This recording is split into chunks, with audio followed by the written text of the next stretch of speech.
வேற ஒன்றும் இல்லைங்க. இப்போ புறப்படும் போது என்ன பரிசு வாங்கலாம்? அவர் அன்போட வந்தாரு.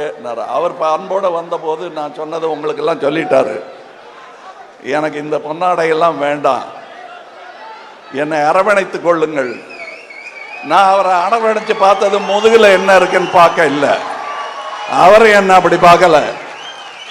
அவருக்கு எத்தனை தழும்பு இருக்கு இங்கேங்கிறத பார்த்தேன், நிறைய இருக்கு. எனக்கும் தான். அவருக்கு நான் பரிசு இது கொடுத்தா போதும். புலிக்கு எதுக்கியா பொன்னாட? மேல பாருங்க, அதை தொட்டு பார்த்து உணர்ந்தாலே போதுமானது. இதை தொட்டு பார்த்துட்டேன். தம்பிக்கு பிறந்த நாள் வாழ்த்துக்கள். இடுப்பில் தூக்கி கொஞ்ச வேண்டிய தாய்மார்கள் அதை கொஞ்சி விட்டார்கள். இந்த நீல குழந்தைக்கு இன்று பிறந்த நாள் வாழ்த்துக்கள்.